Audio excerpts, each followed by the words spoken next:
So this is bad.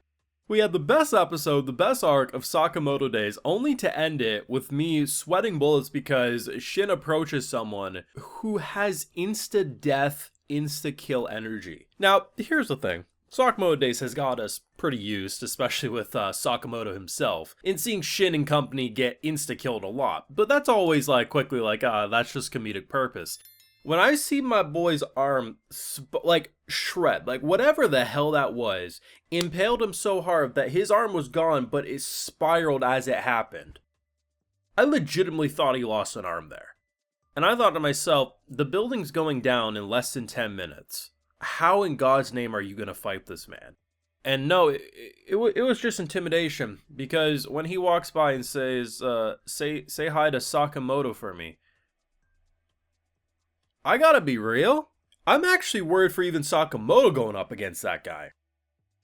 You would have to imagine, no matter who he goes up against, he'll always win, but there's a possibility that old Sakamoto would have one arm by the end of a fight with someone like that. That's one hell of a way, because we only have 2 episodes left of Core 1 here, right? Where we gotta wait, 6 months? Or 3 months, I think it is, actually.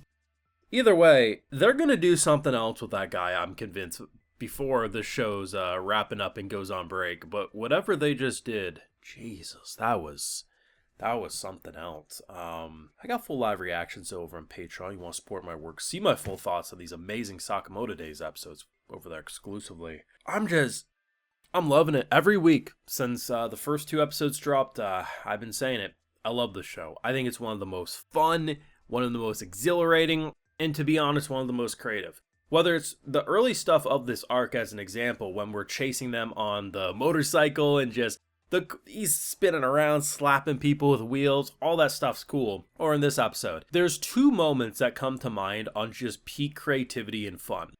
The first of which is how Sakamoto started fighting against this guy with a mechanical pencil to begin with, and then there's the snowboarding style scene. Take the chase scene as an example. A lot of anime characters running, or maybe they get a vehicle. What does this man do?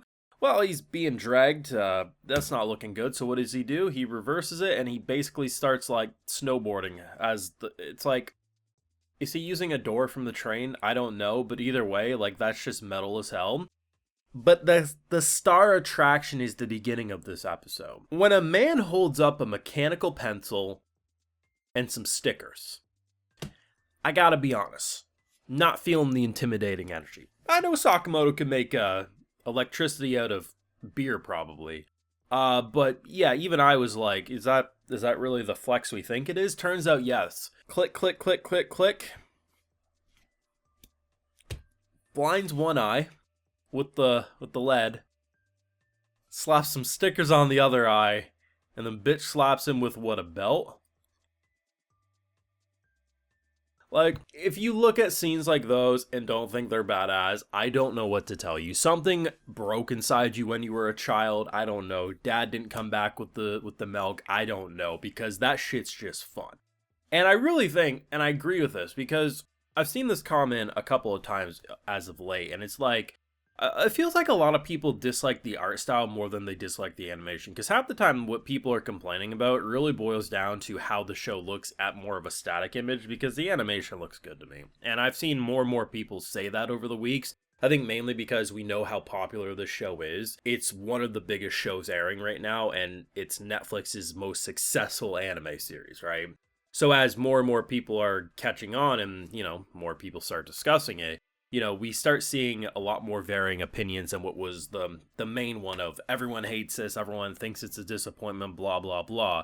Because I'm seeing more and more people say, I had a comment last week that said, yeah, I grew up in the 80s watching anime, and if anything, this just reminds me of stuff I grew up on, just obviously produced better than it was back then. And I completely agree with those statements, but I think it's just the grittiness to the look of it.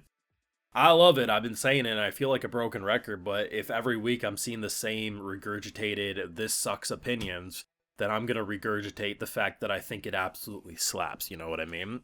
And I think there was a lot of good character development as well. I mean, there's stuff that remains to be in the forefront. You can look at Sakamoto himself. We know he has a no-kill rule because of his wife, So it's the fact that he says the line is cold as hell, but it's around the point when he's like, okay, this guy's clearly invincible. So he says like, well, if I know I can't kill you, I can go all out. And that's when he starts really messing around and find out. Like it was pretty badass. Like at one point, this man starts trying to whip people at him, so he puts them on each of their chairs and stuff. It's just so good. There's this old woman at one point who gets on the train, and Sakamoto like grabs him and throws him into oblivion, and this woman just says thank you. From her point of view, disrespectful youngsters, they never give up their seat for the elderly, and Sakamoto's a nice man. To be honest, most of that train held on to their composure pretty well for the shit we were witnessing. And just like little moments too, like they started the episode off with Sakamoto taking a pen and shoving it down the barrel in this guy's throat, and not in the way you're thinking, and basically blowing up that gun. Like, he says he's like 70% weapon. I'm convinced he's like 80%, 90% maximum, because this man had guns where he had guns. It was just insane to witness. Just such a fun freaking episode. Just, the more I watch, the more I'm enjoying.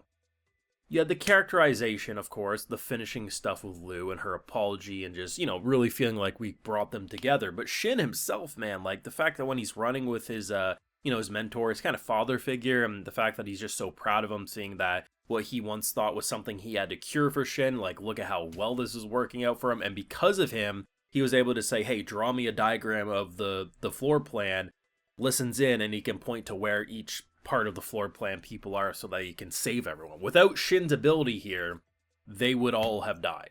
Or at least most of them, right? Because obviously the group in question would have been fine, but to locate all the other people would have been next to impossible, if not impossible. They did good this week. They did really, really good this week. And I think anyone who, I get not liking the show's visuals at face value, like that's understandable. There's plenty of anime I look at and I say, I don't like how that looks.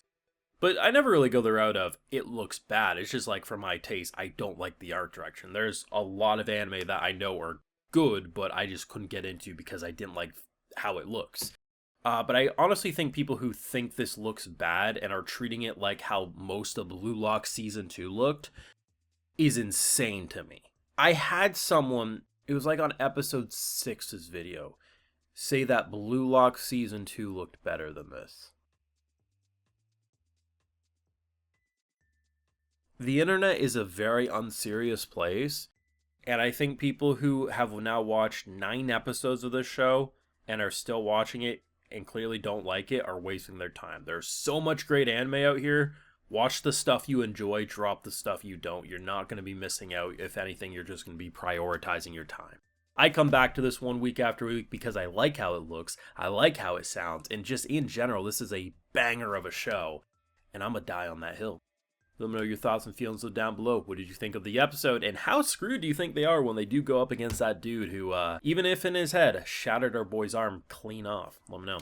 Leave a like if you enjoyed, subscribe if you're new around here, of course ring that bell, and like I mentioned, full live reactions over on Patreon, and hey, while you're over there, I'll just give you a video shout out. Alright, so today we got Furno 19, Pixacaliber, Sign, and we also have Ashless, so I appreciate the support, everyone. Please take care, and you'll have a good one.